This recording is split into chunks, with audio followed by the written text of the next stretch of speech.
Welcome everyone to another episode of the Nerd Continuity, where we talk about design, development, and other cool stuff that we find on the internet. I'm your host, Alex, and with me, as usual, the sexy beast of Michael that is helping me.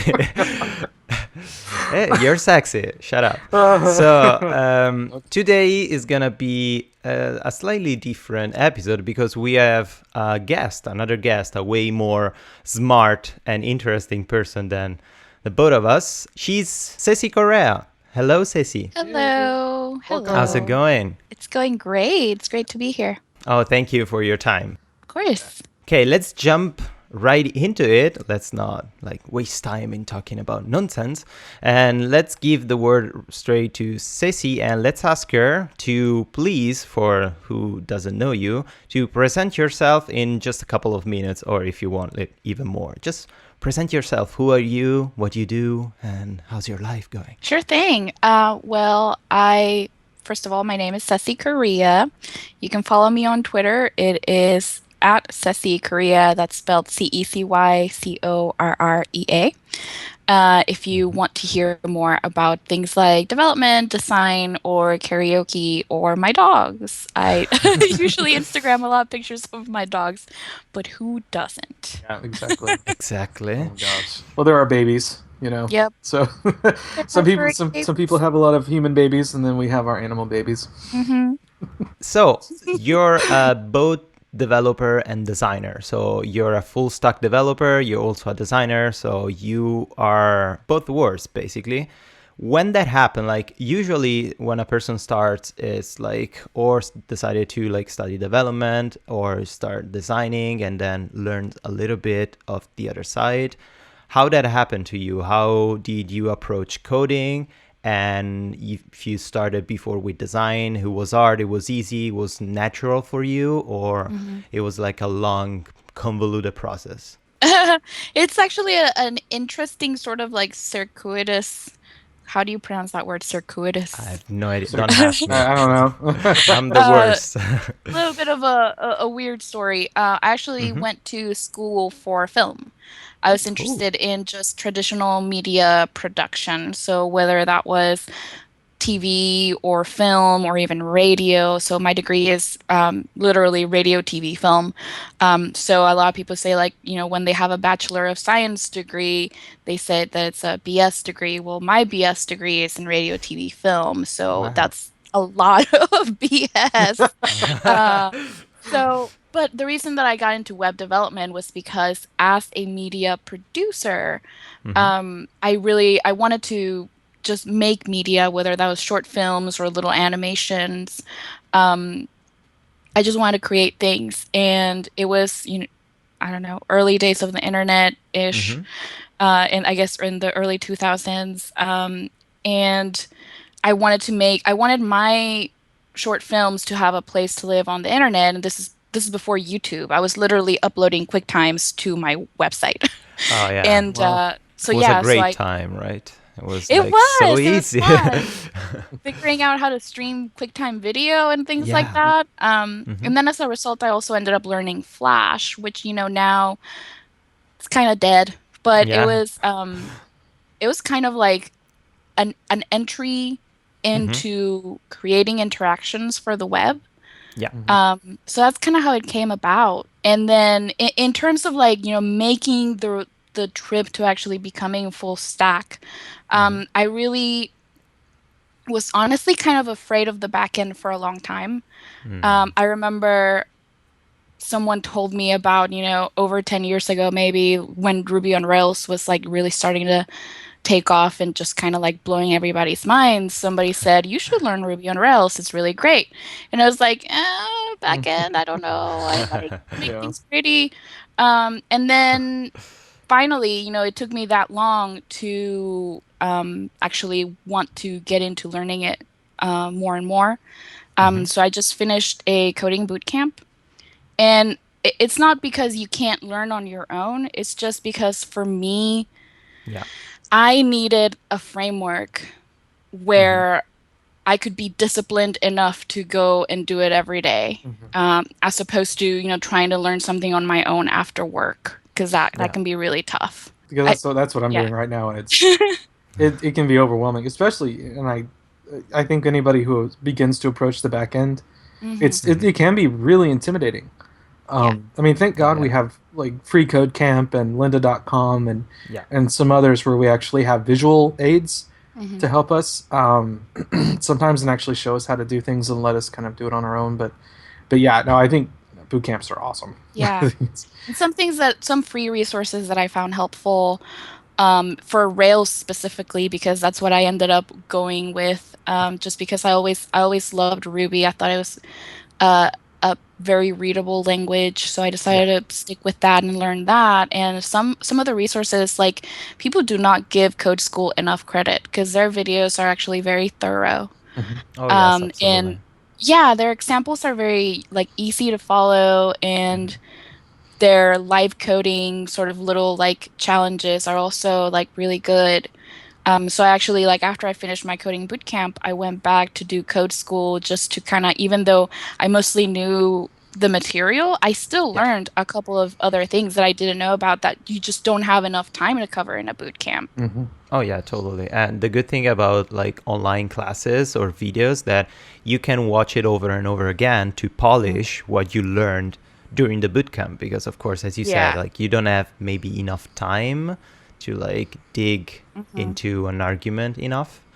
But, oh, that's great. So just as a out of curiosity, what was the first application that you ever developed? Like, if you released it, or it's still like in your drawer hidden? Well, I think it depends what you would consider an application. Like, the first website ever that I ever made was a blog before there was a word for a blog, and I did it in GeoCities when I was in high school. Sweet. And back in the day. Yeah, and like, really, like, back then there was no concept of a blog, really. Oh yes, but I had that idea of like, oh, I want to update this regularly, and and it had, like, I remember very clearly that I had really cool alligators that were like GIFs that would like go chomp. Sweet. And I just thought it was the coolest thing. That was perfect. But then, like, more, I guess, formally, like, the first things that I ever did was, like, create a website for like my fake sort of like film studio where I would post like my short films and stuff. Were you super sad when they shut down GeoCities? Yeah, but there's NeoCities now. What? Didn't hear about it. So I'm pretty sure there's also a BitTorrent somewhere out there where like someone archived all of the old GeoCities websites. I don't know if my site is on there, but I know that is something that is available. And then apparently there's now like a thing called NeoCities that is supposed to be like the new GeoCities. I haven't tried it yet, but I think it's interesting that it's kind of like trying to make a comeback. And one thing, this may be getting a little bit off track, but like, I just found out that there's like, for a lot of young people just getting into the web, they actually do seek that old, like, early web days look. Like, there's a online store called shopgene.com that's apparently like really popular with the kids these days, and some of the clothing is inappropriate, so don't go there during work. But what struck me, I read this on a New York Times article about like young female entrepreneurs, is that the whole aesthetic of that site is meant to look like early days of the web. So they actually use a lot of bevel and emboss. They have GIFs everywhere. Like, it is actually kind of terrible in terms of like design, but that's what the kids are just learning. That's the aesthetic that they really like because it's retro. So I think that's really interesting. It's so sad that it's retro now. Yeah. We were there. Like, when I was 14, I was, I think I was at an Angel Fire site for my RPG group, which I've just outed myself as being a complete utter nerd as a teenager. But yeah, I mean, that was all new to us, and now it's all retro. It's so sad. So sad. I'm not old, I promise. We're just hipsters. That's the point. Okay. Like, we want retro stuff. Well, and it's interesting. I just looked up NeoCities, and NeoCities actually looks pretty nice. Looks like a really good place for people to start out if they've never done anything with websites before. It Looks interesting. The websites themselves don't look good, Hmm. but the user interface for the for the homepage is nice. If you really think about like Tumblr Hmm. is like really the this generation's GeoCities. Yeah. The good thing about GeoCities, like you had the ability to upload your own code. Like with Tumblr, yeah, you can Hmm. style a template or you can put a custom template on it. But I think what's missing right now, it's a completely free place on the internet where you can create your own space and do whatever you want with the space. For one, like I remember GeoCities for a really limited amount of time had also a free database connection. You were able to connect to a MySQL database and do Hmm. whatever you like put PHP on it and create these super crappy and super slow applications on top. So now everything is with Wow. a subscription. Like you want to try Hmm. something, you want to develop something on a web server, is at least $6 a month, at least, and it's like Yeah, the well, cheapest one. Heroku does offer a free price. Mm-hmm. It's not price, I guess, if it's free, but they do have a free tier, and that's what I've been using for some of my like custom applications where like I'm trying to teach myself something and I want to deploy it and put it up online. I've been using the free Mm-hmm. Heroku tier, which is very, I mean, honestly, it is kind of slow. Oh yeah. If it's something that I end up liking that I feel like I'm going to use it as a portfolio piece, I do end up paying the $6 a month so Yeah. that at least they don't turn it off. Because I think that with the free tier, they have to turn it off for at least, if it's not being used, they turn it off. So for the next question, what you already told us that you really like Ruby on Rails. Is that your favorite coding language, or you have like something else, like some other coding languages maybe that you just started, but you feel like, oh, this is really good. This is my favorite. Like I love it. Super Yeah, excited. I mean, I would say I definitely like Ruby, and I'm trying to get back into JavaScript because, that is the language of the web. Yeah. But one thing that I really like about Ruby now that I'm like, trying to going back to JavaScript after learning Ruby, and just to backtrack there a little bit, I learned JavaScript first, then I went to Ruby, and then now I'm trying, after learning Ruby and then getting back into JavaScript, I look at it and I'm like, Yeah. because Ruby does a lot of things that I feel like are really nice. Like, for example, you don't have to declare, that a variable is a variable. You don't have to say var Yeah. name equals whatever. You just state it. You just say name equals whatever. Mm-hmm. And I just feel like that little things like that make for much more readable code. Mm-hmm. I also I was looking at like the differences between like how you structure an if statement in JavaScript versus how you would structure an if statement in Ruby. They still do if whatever else Yeah. whatever. Like they both still do the same, but I feel like, and I may be biased, but I feel like it's more readable in Ruby. Like for example, I was doing a little like code kata yesterday, and the if statement in JavaScript ended up being like if this condition is not true. Like I don't know, it didn't seem as readable as how I Oh would yeah, construct it. totally. Yeah, no, I totally agree. Like JavaScript is kind of a little bit more convoluted, especially because it's a really, really Mhm. old language, and Mm-hmm. Yeah. you can code with the same code that you used 15 years ago for JavaScript, and Yes. it's gonna work. But that means that JavaScript has this huge library of really old code snippets that you can still use, Hmm. and no one updates it, and it's yeah, it's convoluted. It's not really clear. The syntax is all over the place of JavaScript because it's an old language, and Mm-hmm. has to be like compatible with I hate everything. So JavaScript. I hate it so much. I think it's interesting that it took like 2 weeks. It was like a project. I don't remember who, if it was at like, it was one of the big tech companies, and essentially someone was like, "Hey, we need this language. mm-hmm. Here, Mm-hmm. you have 2 weeks to do it," and that was JavaScript. Ugh. Um, Yeah, so No. I'm that's perfect. oversimplifying it, but Right. Yeah, and no, no.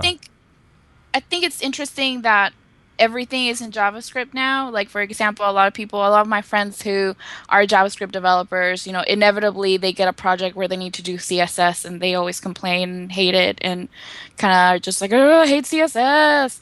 So Mhm. now, you can write, JavaScript that outputs CSS Oh, because sure.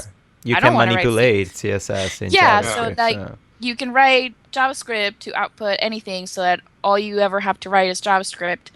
And then you have a browser that sometimes blocks JavaScript without telling you, and you're fine. Mhm. Like your entire website is broken. Yay. Yeah, I think it's interesting. There's a Tumblr, of course, because there's a Tumblr for everything. I think it's called like Oh No JavaScript or something, or Side JavaScript, something like that. And it's like it's what some major websites look like with no JavaScript enabled. Oh, that's really interesting. Yeah. Yeah, I think it's sci-javascript.tumblr.com. Mm-hmm. They haven't updated it in a while, but I think it's really interesting if you look at it like Yeah. Spotify.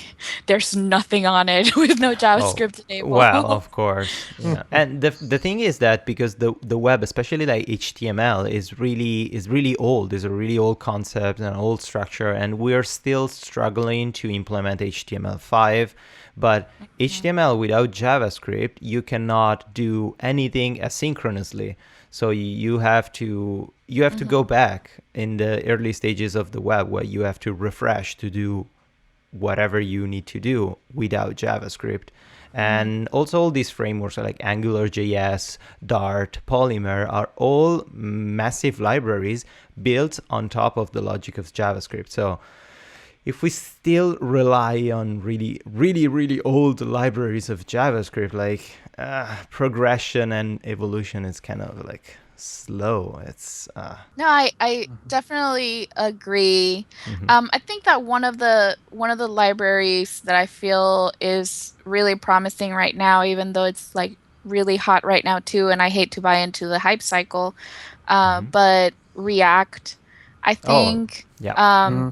I'm still obviously trying to learn it and be a little bit better at it, but I think that, something like React could potentially just render jQuery like just not needed anymore. Yeah, totally. Especially like I was reading an article the other day that because of this huge update of Angular from the version 1.3 to the version 2, where they basically rewrote the entire syntax. So the syntax that you were used to use in 1.3 is not valid anymore. So you basically have to relearn a new framework from scratch, even if it's still Angular. A lot of users decided to like drop Angular and go straight to React.js because React is more consistent and you can achieve the exact same thing that you achieved with Angular, but without having the problem of a proprietary code that can be completely deleted or rewrote from scratch and suddenly your application doesn't work anymore. So, Yeah, I think that's actually a topic that we talked a lot about in school in relation to frameworks and just in relation of being a developer. If you end up, writing a library, like your responsibility to your users. oh, Um, and it, one of the things we talked about was versioning, right? And the right way of trying to do versioning, where it's like minor minor patch or yeah, minor feature or like now you gotta completely like redo your stuff because it's gonna break. Trying to exactly. trying to do that responsibly, and then also trying to do that in a way where like you're communicating with your community. And one of the things, I'm not too familiar with the topic, but one of the things that was discussed was Backbone and how the main Oh, yeah. maintainer was like, yeah, I didn't feel like telling people that this new release was gonna had breaking changes. Yeah. And a ton of enterprise level applications actually rely on Backbone. So it's like I feel like as a developer, you kind of owe it to your users to, I don't know, keep them updated on that. But I really believe that there is an obligation. If you are developing something, you are, and it becomes popular, and then it becomes so popular that companies are relying on it. I think it's more than I think it's more than obligated. I don't want to say it should be legal. You should legally have to tell them, but I feel like Yeah. if you're creating something that so many people use, you need to let them know if something's changed.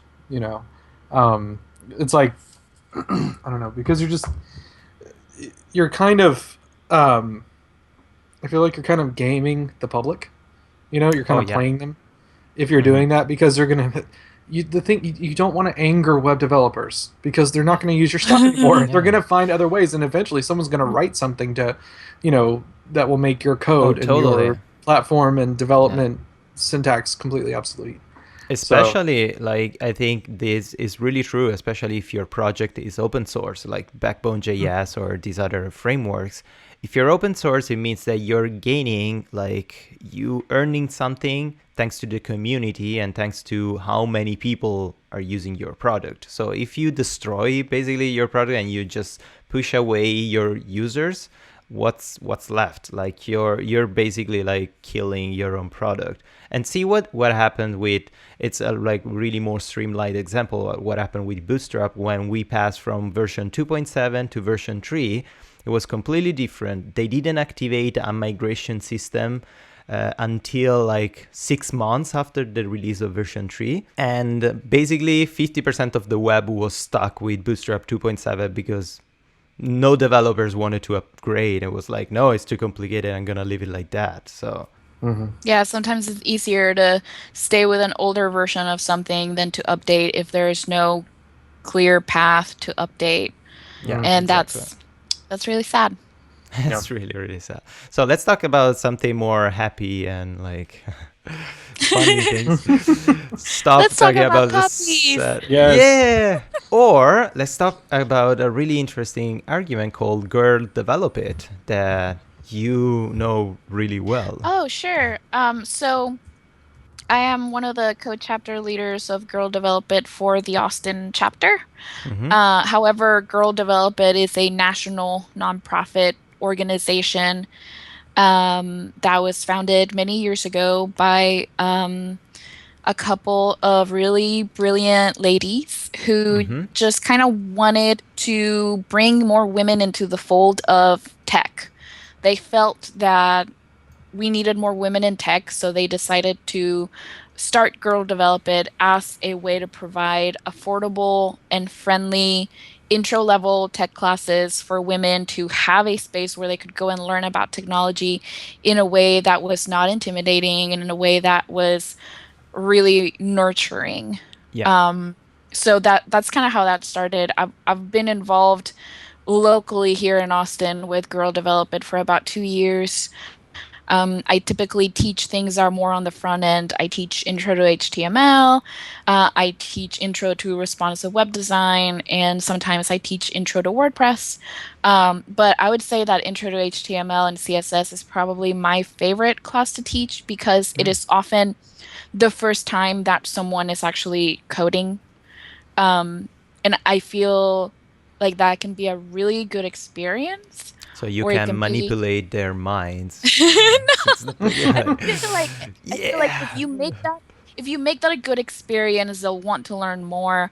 If you make that a bad experience, you might affect Totally. how how and if, they decide to continue learning. Absolutely. And one thing that I find really interesting, having worked with Girl Develop It for a couple of years now, is that most people like there are a lot of different reactions to this organization. Mm-hmm. We have sometimes men that join our meetup group Mm-hmm. and they say, "Can I attend?" Why can't I attend? They just assume they can't because of the name. But Yeah. actually, as an organization, Girl Develop It is inclusive. They are open to anybody who wants to learn.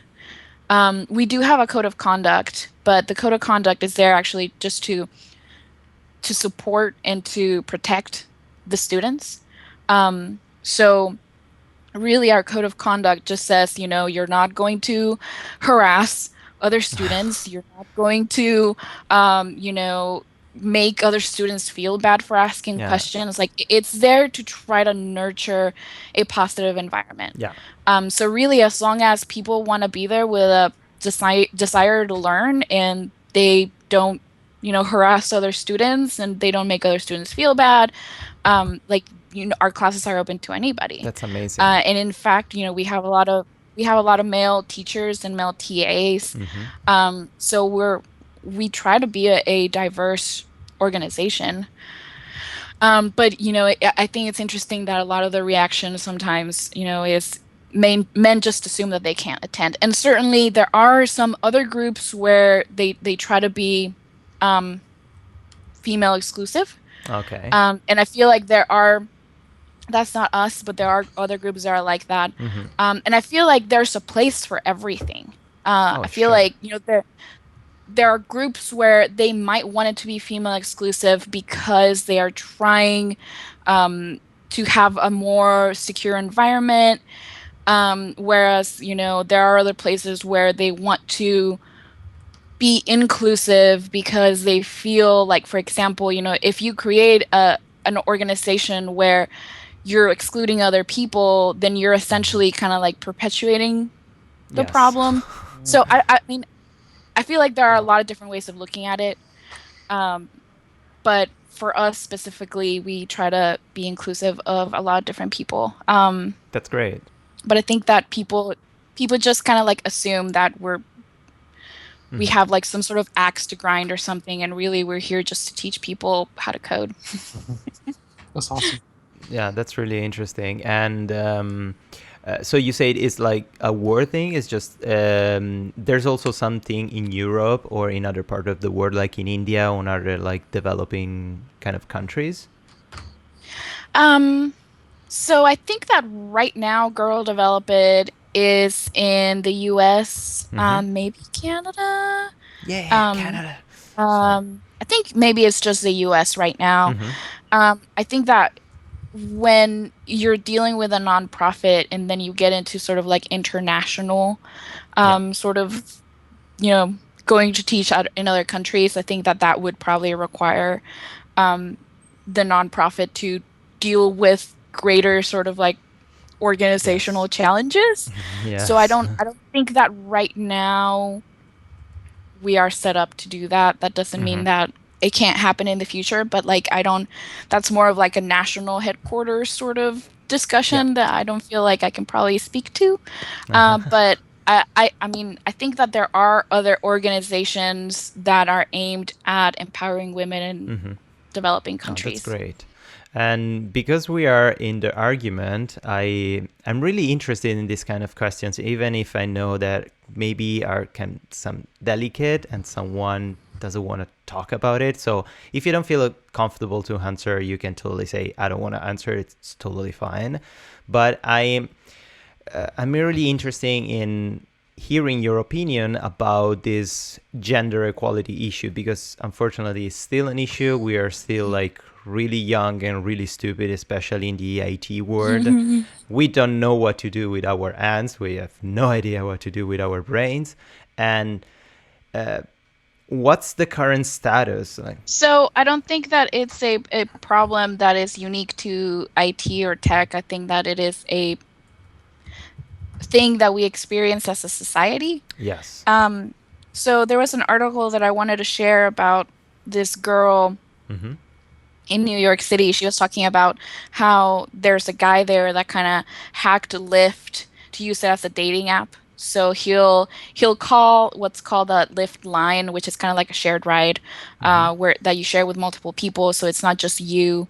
It's you and some strangers. So he would call one of those and see if there was a girl that was cute on that same car, then he would like go and try to get her number. So he was essentially using this app that was not meant for dating. He was using it for dating. Yes. And this girl, her experience was, she was in this shared lift, Mm-hmm. and she was trying to be as polite as possible and turn the guy down.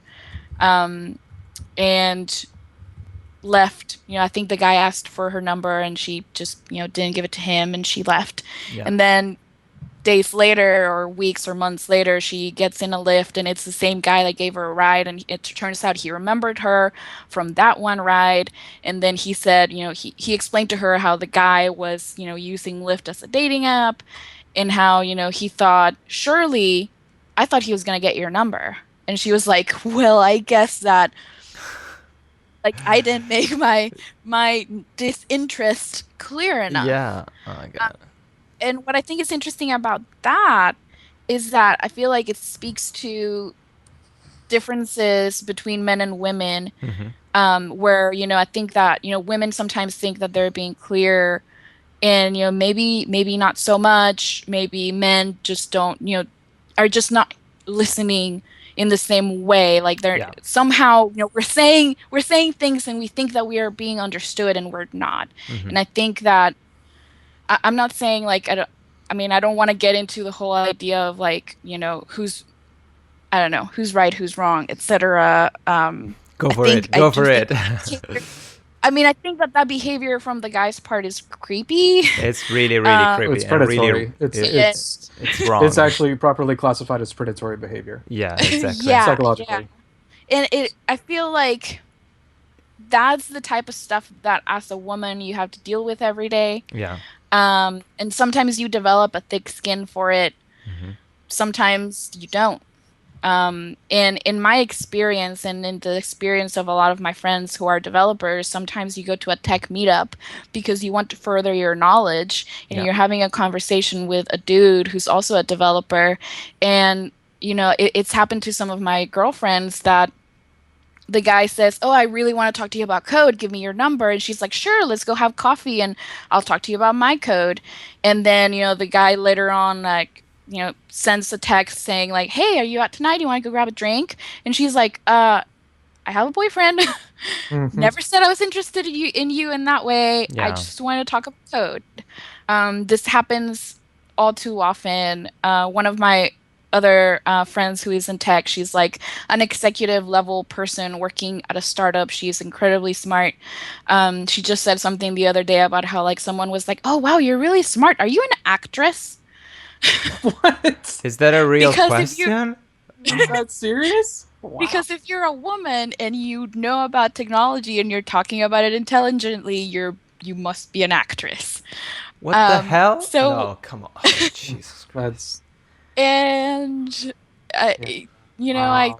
there's a lot of stories about that, and Yeah. I think most men that I know in my life, in my career, are not like that. Hmm. I think that it's a few people that still Yeah. don't quite know what's acceptable in Hmm. a work That's Oh, related fine. totally. situation. Yeah. And So, do you feel like, as a personal experience, like, do you see around you the IT world changing, like, thanks to these startups or like tech subs and accelerators? There are a lot of startups with female lead, like in the executive or like CEOs. Do you feel like this scenario is kind of changing, or we inevitably go back to our horrible, horrible human behavior or of judging and give it for granted because of the gender? I think that some of these accelerators that may be, just focused on female entrepreneurs are Hmm. probably helping for sure. But I think that it's things aren't going to change for the better until us as a society Oh, learn how to speak about sort of like gender identity in a different way. hmm, So, as long as boys from an early age are taught that, they can only play with these certain toys, and women or girls can only play with these certain toys, and this is what it means to be a girl and this is what it means to be a boy, and they're very different things, and we continue to sort of like pigeonhole what boy behavior and girl behavior is like until we stop doing that and just think of people as people and not yeah. as a gender. I feel like we might continue to have these issues. I also think that a lot of it comes down to communication. Some men Hmm. and women realize that men and women have different ways of communicating, and they understand this and they adjust accordingly. Hmm. And I think that other people, be it men or women, don't realize that people of different genders communicate differently, and you need to sort of adjust for that. I Yeah. think that that's also part of that problem, which like comes back to this whole idea of like, the girl was trying to state that she wasn't interested. The guy was hearing something completely different. And even the driver, who is also a guy, also just completely thought, I totally thought you were going to give him his number. Like, it wasn't just that the guy wasn't getting it, it was the other guy in that same ride that also thought everything was was fine. So I think that it really comes down to more like understanding the differences and how you communicate differently, just whether, Yeah, you're a totally. man or a woman. And I really think, it definitely goes to what you're saying about societal roles, because I know if I've known, not currently communicating with these people, but I've known in the past a few guys who grew up being taught that any interaction with women meant that eventually you were going to have some sort of romantic interaction with them. Oh yeah. And these boys were not taught that you can have a healthy, normal adult interaction with somebody of the opposite gender that does not involve any kind of romance or Mm-hmm. any sort of promise of relationship. Yeah. And I think society is changing. I think we're seeing good things happen, but I also think it's very slow. Oh, And I totally. think there are, I mean, anything we're looking at, in the news of these people believing that, societal roles or gender roles are only this, Mm-hmm. and they're willing to enforce it, Mm-hmm. to great extents. I think we're seeing a lot of that, and I think the tech community is, in my opinion, it's a little bit better than some other communities, but it still has a lot of work. There's still a lot of work that needs to happen, Yeah, totally. and I think a lot of these because I don't know if I can consider, the thing is, if you can't engage in an adult conversation with someone of any gender, that's not maturity. Mm-hmm. Maturity is being able to carry on an adult conversation with someone regardless of who they are or what gender they are or what their genetic code says they are, Yeah. regardless of race, gender, orientation, any of that.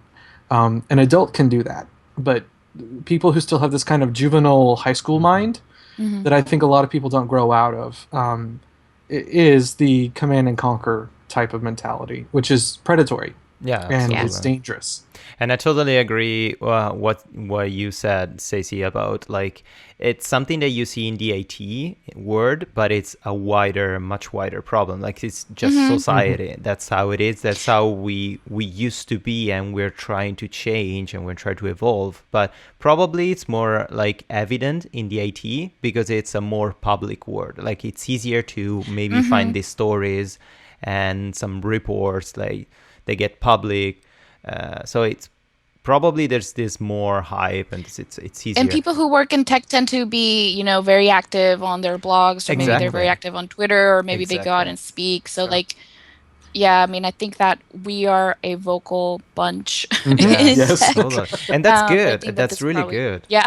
Yeah. That Yeah. should always One thing be that I like think that. is interesting from like because right now I'm looking for a job, so I'm really attuned to like the hiring process. And I think that there are some places that try to write job postings in a way that's not gender specific. So they try Mm-hmm. not to use Mm-hmm. he or guys or folks, or things are Yeah. like that. They try to write it in a more gender neutral way, and I Yes. think that's great. But then also our own processes for hiring people um, can be a little bit more biased towards men. So one example that one of um, there was like a women in tech panel that they did at my boot camp, and one of the ladies there that was sharing her experience actually hiring. So she was like sitting in interviews and hiring and listening to both men and women talk about their own skills. Mm-hmm. She noticed that men tended to be a lot more or tend to look more confident. They tended to be a lot more assertive, or they tended to be a lot more like, I don't know, brag a lot more about themselves and their accomplishments, Yeah. whereas women tended to be a little bit more shy, a little bit like, oh sure, I did that, that was great, like, but not really like saying, yeah, I did that and it's awesome. So Mm-hmm. I think that sometimes we tend to encourage that sort of behavior. We Oh yeah. we tend to, Mm-hmm. we're gonna want to hire the guy that's super confident, Yeah. even if, there's a girl there that maybe she's just as good, but she's not Mm-hmm. as good about talking about herself. Mm-hmm. Mm-hmm. And in a lot of ways, it also goes back to education, Absolutely. and how if you're a female and you're into STEM, and first of all, people are going to say that you're a nerd. People are going to probably expect you to look a certain way. Um, and if you mess up, I feel like us as women, especially me, and I've seen this in a lot of the students, like if you mess up as a woman in tech, you feel like you must be the dumbest person ever. And Oh, if you're the only person in a team of all guys and you're the girl and you messed up, you feel like, oh my gosh, like you really internalize it in a way that I don't think most guys do, because you feel like, oh, well, now I don't want my peers to think that all girls working in tech are this way. Hmm. So you tend to be really harsh on yourself. You tend to really not want to make a mistake. Whereas, most people make mistakes. oh yeah. Hmm. But I think that because there are less of us in tech, you Yes. really want to be that much better, because being just good enough is not good enough. Hmm. And it should be, but I think that we're not wired that way. And some people will be very understanding and some people will not be. Yeah, Hmm. totally. Um, so something that, one of the things that I try to get across when I teach is that computers are dumb. And Hmm. if you aren't getting the computer to do what you want it to do, it's not because you're dumb, it's because computers are dumb and you Yeah, just gotta figure out how to say it in the right way. Hmm. That exactly. doesn't make you dumb, it doesn't make you less of a person, and you Totally. can continue to learn. You can get to a point where you're efficient and good at it, but you Yeah. have to not beat yourself up over it.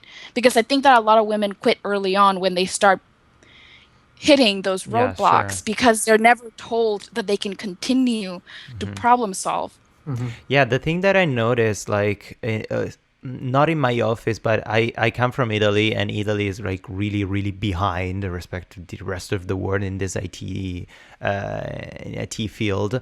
And I noticed that if you're a man, if you're male, and you fail, they tell you, okay, failing is good because you can learn and you can improve yourself. So if you fail, it's fine. If you're a woman, if you're a girl, and you fail in the IT, it's because you're dumb. Like, what? That doesn't make any sense. Like, Hmm. why, if you're a man, it's good to fail, but if you're a woman, it means that all the women in the tech industries are dumb. So it's Yeah. I feel like, and especially living in the South, there is I mean, there's still the very strong archetyped. I'm sorry, the archetype of the woman who stays at home and cooks because yeah, that's all she's good for, and that is the prevailing attitude for many of the men down there, and it is very difficult yeah, for women to make it, and to really push ahead. hmm, And a lot of times they have to be very brash and bold. And the thing is, if a woman comes across as being as brash and as bold as a man, she's considered to be, several words I will not repeat, and that's totally. unfair, because in many of these industries you need to be very forward in some Hmm. ways, and there's nothing wrong with that, regardless of your gender orientation or what anything. You're a human. That's what needs to happen. And if someone doesn't have the personality for it, or if they, I just feel like, especially in the South, it's almost as if women are told from the get go, you're not going to do this, you're going to fail, so don't try. And it's really horrible. That I mean, instead of empowering both genders to say you both can do this, they're categorizing them, and basically trying to tell women you can't start in the beginning. It's like, well, you're a girl. You're not, saying to girls. I remember growing up and hearing this. Some girls who were interested in science and technology. Every once in a while, some old man would come across, and find out this information and be like, well, you're a girl. You just need to be a homemaker. That's all you're good for. And Yeah, it's absolutely devastating to these brilliant women. yeah. And some of these women grew up to be. One of my friends grew up to be. She's a neuroscientist now. Hmm. She's going for a doctorate in neuroscience, and so she's absolutely brilliant. One of the most intelligent women I mean, women or among women or men, she's one of the most intelligent people I've ever known. And but she ignored it, and she just kind of, she had so much she had to fight, Yeah.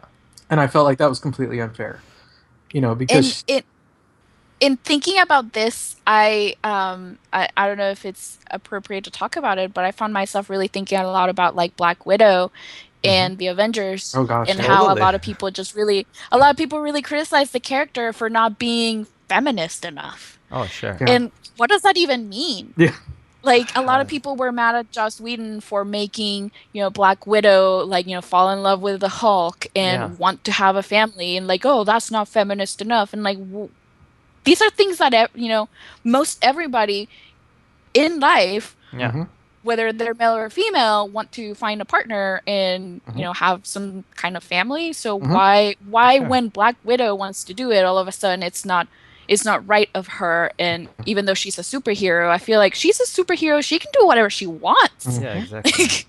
Yeah. Well, and also I heard a lot of internet hate about the fact that they revealed that she was made sterile by her assassin process, and Mm-hmm. and people were saying, well, how dare you say that she called herself a monster and this kind of thing, and I never took it as that. I mean, I grew up in a pretty progressive, I consider myself fairly progressive, and I didn't. Mm-hmm. I took it as a part of the theme because Hulk was saying the same thing, just Yeah. not that he was impotent, but that he could not have a family, and they were mutually expressing the fact that both in their own way they could not live a normal life. I may have missed that, but I felt like the entire point of the movie was extinction, and Oh, yeah. that was part of a subtext. I mean, I may be wrong. I mean, please tell me if I'm wrong, Ceci, if I'm No, misread that. But it was just, I also really, read it that way that like they were both saying like, oh no, you can't, I love you, but you can't be with me because you're not gonna have this thing that most Mhm. people want. And they were both Yeah. relating, like you were saying, with that fact that they actually both can't, you know, Mm-hmm. be a typical, Mhm. family or whatever. They couldn't be in a typical sort of like romance, I guess. And they're both recognizing it and maybe even bonding over it. Yeah. But I never took it as like, you know, and I think I actually never thought about the fact that like, um, that he was also saying like, I can't ever give you a family. Mhm. He was also kind of saying like, I'm a monster. Mhm. I'm a monster. Yeah. Yeah. When Um, I think the I reason I she never, said she was a yeah, monster was because he becomes a giant green monster. yeah, Oh, yeah. I always felt that as a reactionary thing to him saying, I could Hulk out and just and kill all of our kids. Yeah. yeah, I felt that within context it made sense. I didn't think Black Widow was going around saying, "Hey everyone, I'm sterile. I can't have children, and I'm And I'm a satisfied no, because I just yeah, monster. want to be a Betty homemaker and I just want to bake cakes all day." That Yeah. I never got that. She's a professional, yeah, and Mm-hmm. exactly, she just revealed to one person on an equal level because I felt like she was on an equal level with him in yeah, that they were Oh, both totally. humans with the dark secret, and they were, regardless of gender, revealing Mm-hmm. to each other, only to each other, because she never tells anyone else hmm ever. Yeah. Captain America doesn't know. I'm sure I don't know if Nick Fury knows. No one else. That was something very personal to her, and she doesn't go around saying it. And but I also hate the fact that people think that just because Black Widow does something that she's representative of all females. Oh, That's yes, yeah. still that's still a sexist subtext to hmm Mm-hmm. say that, to even for these people online saying, well, you're saying all women can't do this. Well, no, actually you're being sexist because you're making Black Widow the a the representative. yeah, exactly. I'm like they're betraying The their own Herald. sexist ideas. It's almost like there was someone who was saying, what was it? There was someone online who was complaining about how um, they felt like they were always being um, they were always eye candy only for men. And another person came in who I may have been trans and said that's a very heteronormative thing to say, that Mm. because you don't believe that lesbians exist apparently, Yeah. and it just kind of caught them off guard because they didn't realize uh, how heteronormative they were being in hmm that conversation, or how sexist they were being. That only men would find them attractive hmm and no one else. And I'm not going to comment on that, but I thought that was No. interesting that our ideas Yeah. of these, making Black Widow the representative instead of just allowing her to be her own character Oh, yeah, is exactly. is a problem. And to bring it back to tech, I feel like just when you're saying like, if you're female and you're part of a team, just like in the Avengers, Yeah, and Yeah. you're part yeah. of a dev team and you're the only female, then you need to be, Black Widow level Hmm. good. Um, Yes. I don't know. That's kind of why that was in my mind, Yeah. because Yeah, Uh, no, no, you totally agree. become the sole representative of female Exactly. developers. right. Right. Exactly. So, That's yeah. To remain like just a little bit more in this argument because I notice we're kind of passionate about it. It's like really interesting. Uh, what do you think, Ceci, about the recent, that is not really recent actually, like a year or two ago maybe, all this hype about diversity and like gender diversity and like race, religion diversity in the huge tech industries? Like we saw the latest, the last, like last year I think, or in April, the Apple event, sorry, the Apple event mhm, where for the first time in 20 years it wasn't a panel of all white male dudes on their 50 presenting a product, but there was a girl, finally there was a woman doing the presentation. And also on the Google I/O event there was also mhm. a couple of women. And also the latest news about Marissa Mayer, that she just gave birth of twins, and she decided after 2 months, okay, I'm going back to work. I'm going back to the role of the CEO of Yahoo. I don't want to stay at home.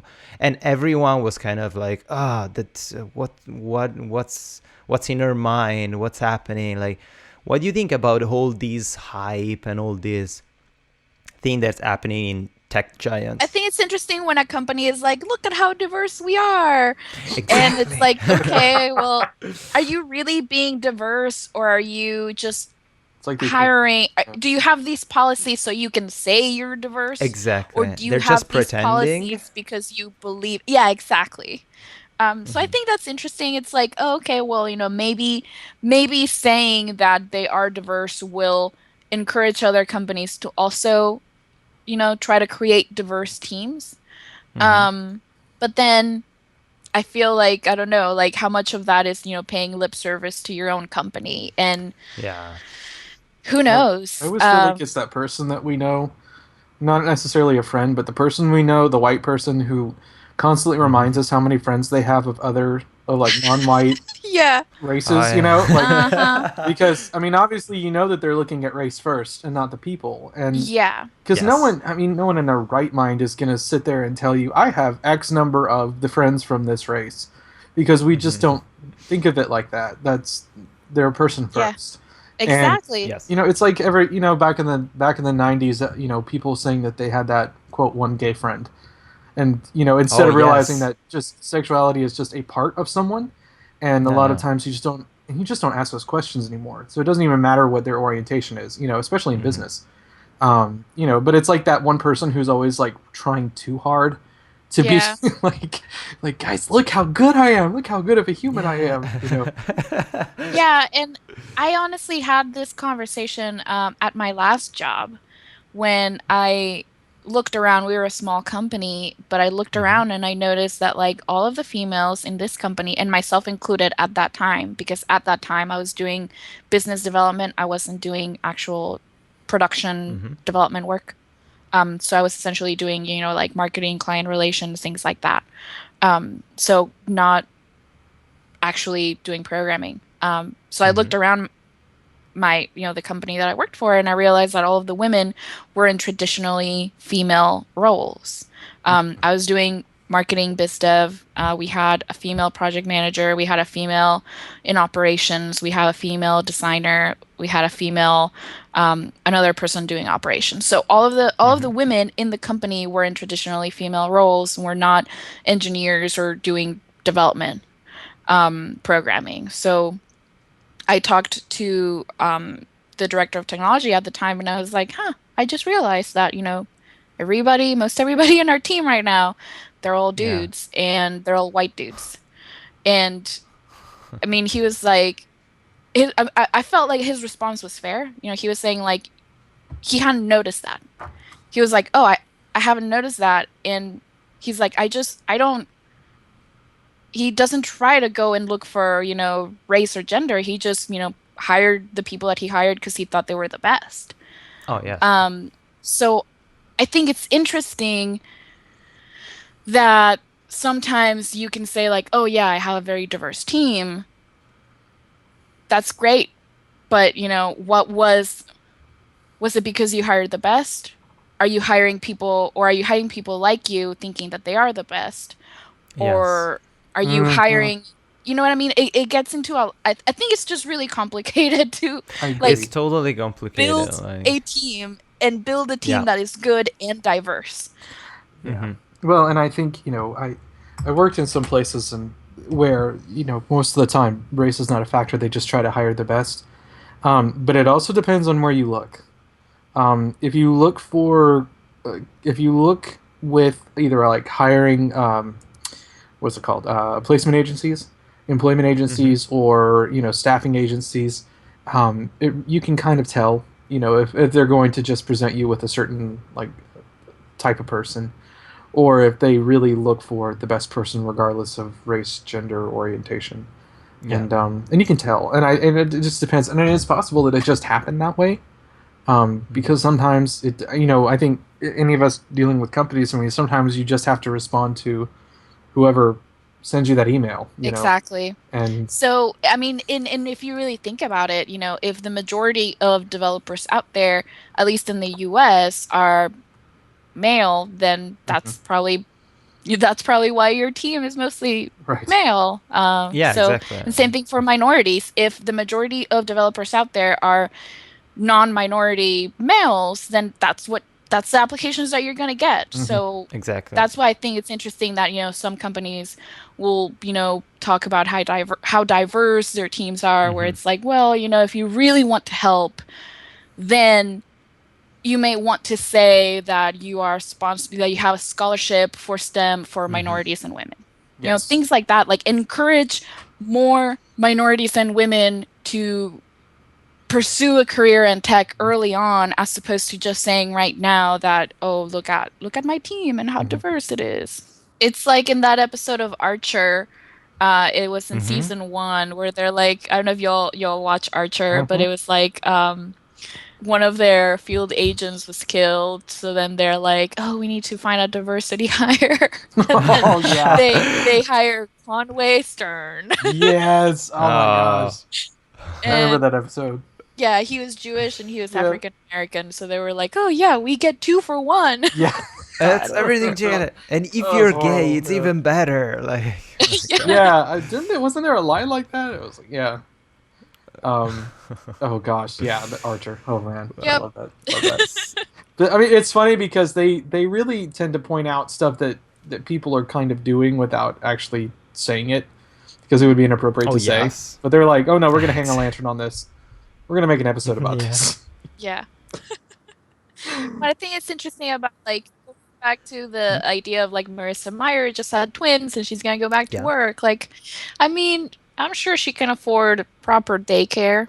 Yeah, probably. Um, Yes, I think so. but She can yeah, afford gold-plated babysitters if she wants. yeah, and if you think about it, it shouldn't be a matter of whether, you know, women should go back after, you know, having kids. It should be like, how can we make our work environment friendly for people who have families? Because I know Yes. a lot of my male developer friends, I can't speak, Mm-hmm. that have families, choose to work from home so that they can, Yes. you know, sort of Yeah.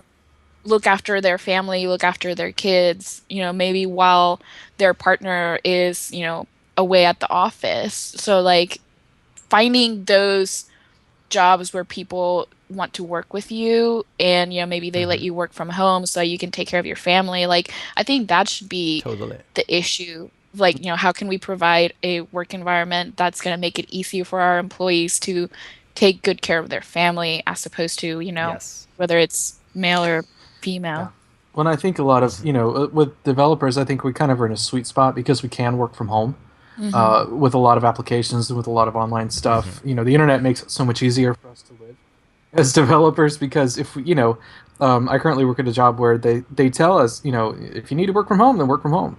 And it's okay because we have access to anything we need. And I think a lot of companies are doing that now, and it's making it easier, for families to live. So they Yes. there's no longer a forced existence in which you both, if you both work full time, if you and your partner work full time, that the children have to be taken care of somehow, versus both one partner or both partners have the option of working from home. which is reducing their costs of daycare, of after school stuff, of commuting, and that kind of thing. So it's Oh actually yeah. really beneficial to families, where one or more partners can work from home. Keep going and changing completely the topic. It was like really interesting. You, Cecy, now you have plenty of years of experience. You're involved in the community. You basically know what to do, and you most likely know what you would like to be in the future. But if you had a chance to go back 10 years and speak to your younger self, what would you like to say to her, and what kind of advice, or would you like to slap her in the face and say, "No, this is wrong, do something different," or would you give her some specific advice about I something? I would have taken the advice of the person that said you should learn Ruby on Rails 10 years ago, and I should have learned Ruby on Rails 10 years ago, and I should have learned JavaScript Oh, 10 years ago instead of like yeah. as recently as I did, because I only started learning JavaScript last year, and then Ruby this year. So like I should have taken that advice, 10 years Yeah. ago and done that. My career would be much different. Um, Uh-huh. but at the same time, I feel like I've learned a lot from the years that I spent doing marketing because I started off just doing, front end development, like I said, HTML, CSS, Flash back in the day when that was a thing.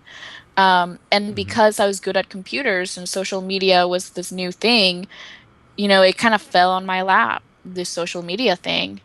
Um, and then that evolved into a career in marketing that I never set out to do, but it ended up happening that way, and it ended up being that I was good at it. So I tried that for a few years and then decided that that wasn't really as fulfilling as creating things. But Yes. I still learned a lot about what makes a good product. I learned a Yeah. lot about how to talk to non-technical people about technical things. Um, Oh. because my job a lot of the time was to translate tech speak Hmm. and to Yes. like take I was like the guy from Office Space who was like, I take the requirements from the customer and take it to the engineers because I'm a people person. I have people skills, damn it. Yeah. I was that person, but Exactly. I didn't say it that way. But I feel like that was really valuable, like to understand that sort of like communication. So I feel like, yeah, I would probably tell myself 10 years ago, to like, no, like for real, you should go learn these languages. But at the same time, I like where I've gone with my career, even though like I'm kind of back at doing development after, going off into marketing. I Yeah, I sure. enjoyed what I ended up learning. It's great that whatever like happens, if you feel that your past is not like it wasn't wasted and you learned something, and something like helped to grow yourself, grow your skills, and just the way you are is just great. It's amazing. I think And it's the there's most important thing. Like, There's something that's I think is really interesting that I only came across a few months ago when I was starting my dev boot camp, and that was the idea that some people feel that they have a what's called like a fixed mind or a growth mind. Hmm. So if you have a fixed sort of mindset, then you think that there is a finite amount of information or new things that you can learn. Essentially, like I oh, can only know this much and that's okay. it. So it makes it, if you have that sort of mindset, it makes it harder to learn new things. And if you have a Yeah. growth mindset, you tend to not really be as hard on yourself when you're learning. So if you have a fixed mindset and you're learning something new and you're just not getting it, you stop because you're like, oh, well, I'm never going to get this because I've already reached the Yes. amount of things that I know.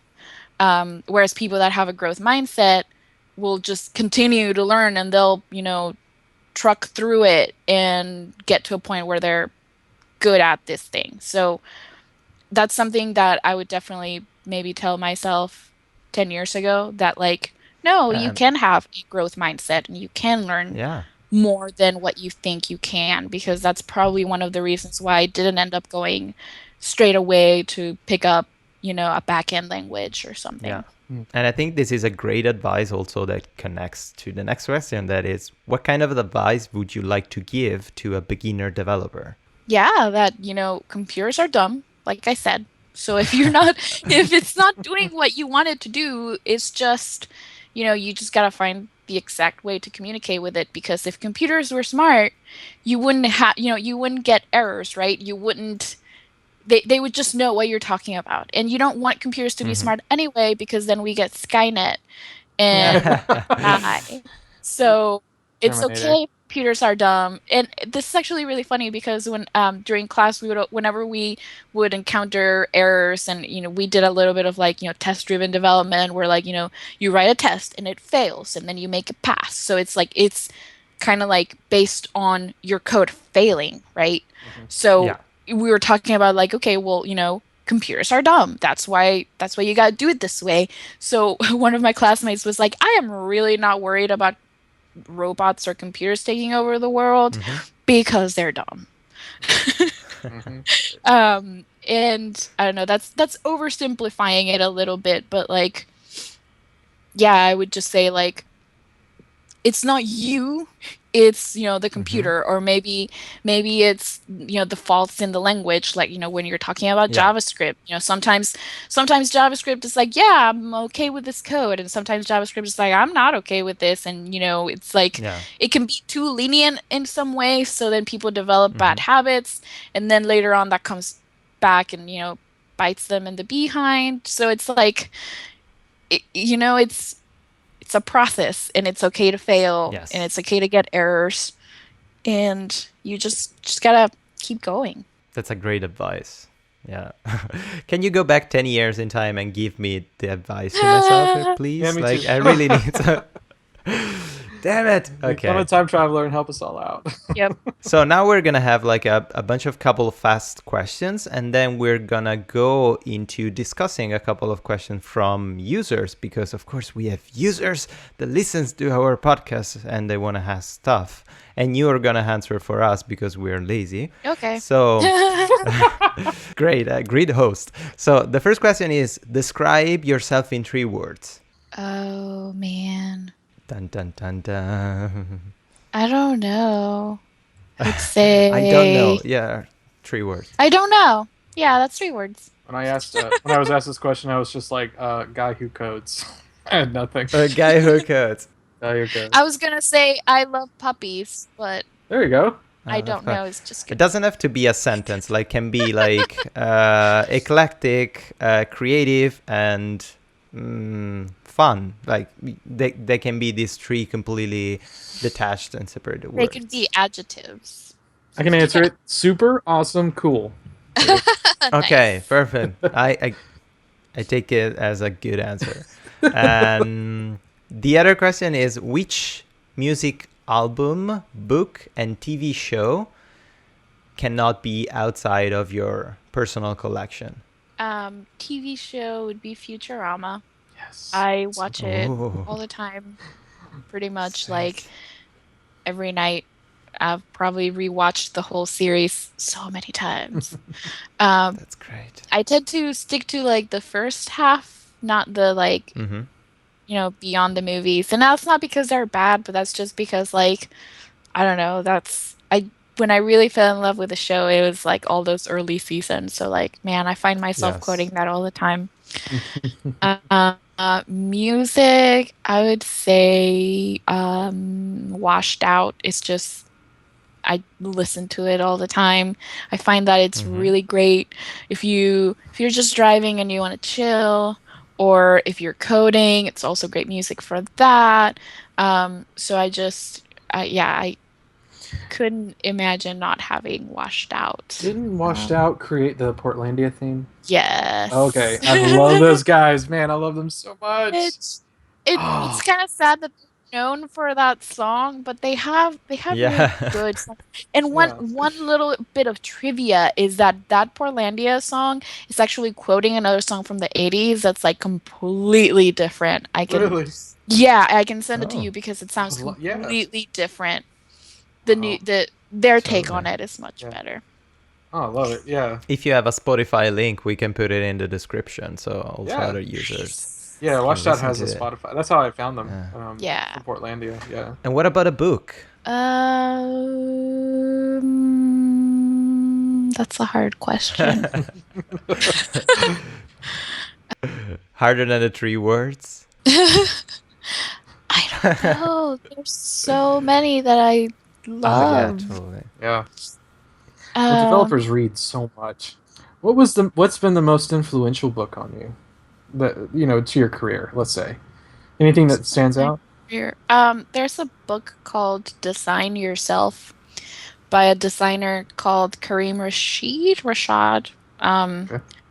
and he Mm-hmm. is like he's a product designer. Okay. So he Mm-hmm. designs spoons and tables and chairs and things like that. So his book, actually, if you watch the documentary Objectified, Hmm. which is about product Mm-hmm. design, he is one of the people being interviewed, which I was like totally geeking out on that when I saw that movie. I was like, that's him, that's what he looks Awesome. like. But that book, he talks about, how to live your life in a way that's like, I don't know, not necessarily like designer friendly, but how to like think about your life in terms of like design Hmm. and how to design your life not from like a aesthetic perspective, like making it pretty, but as in like designing as it like making it efficient Mm. and making it enjoyable. So like from that book, I was able to like pick up a lot of things that I still use in my life today. Like Awesome. That's I don't awesome. know. Yeah, Yeah. it's a good book. Good. If you can find the link on Amazon for the book, I'm gonna definitely Mhm. put it in the description because it's really Cool. interesting. Like I'm gonna definitely read that book. It's also a really pretty book. Like the way it's bound and the way that it's laid out and like the different like each section of the book has like a different color. Like the book itself is really well designed to like if like an object, not Oh, necessarily like a awesome. book. So let's jump straight into a couple of questions from our users. And the first question is a user asks, what's the best parallax plugin? And if you can give other suggestions, if you have some like your favorite parallax plugins, and if you can state like pros and cons of specific parallax plugin. The best parallax plugin is none because you don't need That's a parallax. Aw. that's a great That's answer. what I feel. I'm sure Why? you guys might disagree. Well, I'm personally using Parallax for comic art, and displaying Oh, interactive cool. comics. So, Mm-hmm. I think that's useful. I think it's overused in other sites. I've done it before. I mean, I did it for uh, when I worked at Tulsa World. I did several Parallax special projects, which is fine if it's a special project, but I don't think it needs to be jammed into every website ever, Yes. which it is now. So, yeah, I think it has its place. I think it's a presentation fun time thing. That's I don't think it. And I mean, you Yeah. don't necessarily need a JavaScript library to handle it. You can just Hmm. put, on your CSS, just position fixed on your Hmm. image, and then everything else around it can move. Yeah, I'm seeing too many websites that are using enormous amounts of code for Parallax that are not mobile friendly because Parallax is not mobile friendly that I've seen. I've never seen one that actually to my Hmm. satisfaction works because I mean, especially if you're responsive, I mean that just no, just don't even do it. No. Parallax is for desktop and maybe tablet, but even in tablet it loses its feel. And the other question is, what do you think about the new Google logo? Did you see it? Of course you saw it. Like Yeah. everywhere. Um, I feel like whenever a big company like Google reinvents themselves or refreshes their branding, people just tend to not like it. I think probably it's because as humans we are afraid of change. So then all of a sudden you're like, oh my Oh God, yeah. Google has a new logo. Like my perception Oh. of reality is completely different now. Yeah. My search results Gosh. is ruined. Can I will say real quick for the Parallax. I think Alex, you and I agreed that Stellar.js was the best for using Parallax if Mm-hmm. you are going to use Parallax in a website or a web Yeah. presentation. I've Mm-hmm. used other versions, but they're incredibly clunky and Yes. they're not the best. And I think they were really more. I think it was more of an attempt to try and figure out how Parallax can work with jQuery and JavaScript. But I think Stellar.js is probably the best.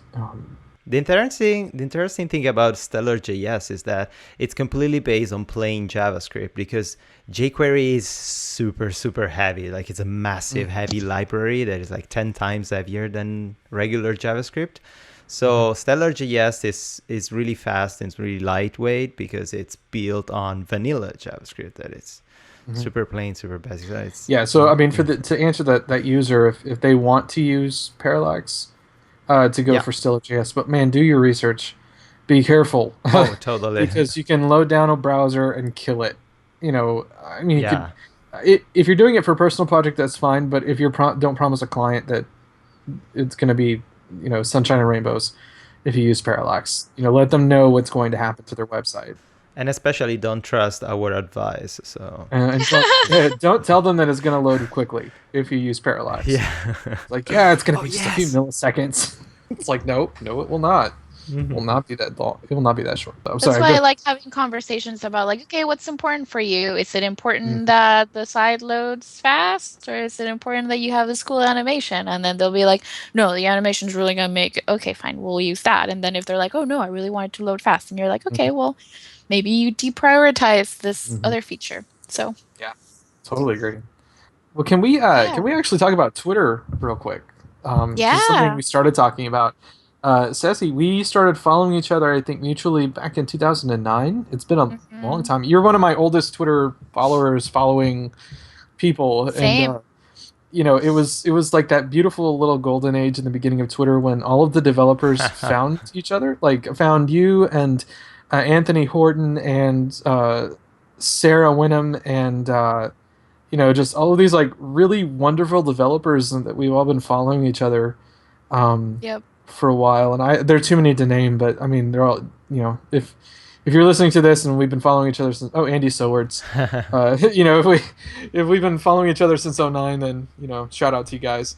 But it was really nice because at the beginning it was like Twitter was the first time that I felt like I wasn't completely alone as a developer, if that makes sense, because I was living in Louisiana, and that was not really a place where a lot of developers lived. So it was nice to finally kind of reach out and to find other developers. Yeah, and like for me, my first job, I was essentially like the only person, like team of one sort of developer, designer. So being able to have a community of my peers, even though it was, virtual, whenever I was at work, I would always have TweetDeck open, because that was my water cooler at that time when I was the only, and that's not to say that my coworkers then, like IRL, weren't, my colleagues. Of course they were, but like they, I couldn't ask them questions about HTML or CSS or whatever. I had to, I needed that sort of like digital water cooler for that, and Twitter was great for that. So yeah, I mean, we kind of stumbled upon Twitter in this like really great golden age where like even like tweet chats were actually really helpful. Yes. So I think how we ended up meeting was through design community Twitter hours, DCTH. Yes. Oh, wow. And those were so great. And I think we've tried to bring it back several times, and it's really hard because a lot of us that started DCTH, have different responsibilities now, so it's really hard to like really sit down and do it. But I found that community like so helpful, and that's how I ended up meeting a lot of the same other designer developers that I still follow to this day. Well, yeah, and I also remember like Mike Canati and Catherine Hesserello. Yes. Gosh, I'm trying to remember all the names, but it's just, I mean, you guys have been so influential, I think, on kind of where I feel like I needed to go as a, and DCTH was, oh my gosh, it was like my compass, kind of, because I was just starting out in web development, and being able to listen to other people and listen to their problems with clients and kind of where they felt like they needed to go, really just kind of provided a solid feeling for me, I think, on where I wanted to go as a developer, and it made me feel a little more legitimate, because I was actually talking to other people who were doing what I was doing. Yeah, Which is fantastic. So I wish I feel like Twitter is not what it used to be in No. '09, and it's obviously not. And yeah, many more activists on Twitter. We may need to do another episode because, like, I think that our community is moving more towards Slack, and I definitely find myself Yes. in Yes. Slack a lot Yes. more than on Twitter. I definitely Yeah. check Slack a lot more than I check Twitter. If you check my Twitter, I used to be very active on Twitter, and now I'm not because I'm on Slack. Hmm. And I'm on like 7 different Slacks. Oh, So do you have your own public channel on Slack? Not my own, but I have I also, in addition to Girl Develop It, I help run the local Refresh chapter, Mm. Refresh Austin. So Mm-hmm. we have that channel. So that one is like sort of private to the Refresh Austin community, but anybody can go sign up if you're interested in knowing what's going on in Austin. You can go to slack.refreshaustin.org and sign up. And then I'm on one for Girl Develop It, and that one is private to all Girl Develop It organizers. There's one that I'm on that's called ATX Built, and that's for Austin, Texas-based developers, designers. Awesome. And then I'm on 2 different ones for the Iron Yard, which is where I ended up going for my dev boot camp. And then I'm also on one for Ruby. Oh, nice. So a It's lot. So amazing. I don't have my own personal Huh. one, but Yeah. I'm even thinking like we need like a DCTH Slack. Oh my gosh, yes. Why did we not do? Why have we not done this yet? That is a genius idea. Right? We should do this. Can we actually try to do this in the next week or so? Like, get Yes, a. that would be great. Absolutely. Oh, that'd You be guys. wonderful. That would be, oh man, because it just Twitter is not as conducive to developer chat as it used to be. Yeah, hmm there's too much Most noise on it now. Yes, and I personally went through a point where I tried to become like a comic artist there for a few months, and then I realized how much they pay, which is like nothing. So, and I realized that I really still love development, and I love it way more than trying to become a full-time comic artist, and I just feel so much more fulfilled doing development. So now that I'm moving back, I'm realizing, man, a lot of people on Twitter has become more of like the, hey, this is what I'm doing now, instead of us Yeah. having our development And chats. this is what I'm outraged about right now. Oh gosh, yes. It's almost I still have TweetDeck open, but sometimes I just don't want to check it because it's always like who is the internet villainized today? Yeah, exactly. And they can legitimately be bad people, but still, it's like it's like I don't need that in my day when I'm trying yeah, to, figure out a bug or yeah. something. We need positivity, and we need Yes. to Yeah. be positive with each other and let us, That's why they say that a lot of people really like Instagram a lot better. yeah, yeah. And I'm trying to. It's interesting because I think we're in a flux now because now that Twitter is so mainstream, and I know I sound like a hipster when I say that, but because everybody's using it now. In conclusion, we're interesting times in social media. Yep. Let's just have an Absolutely. episode where we Well, talk about social I media. agree. I agree.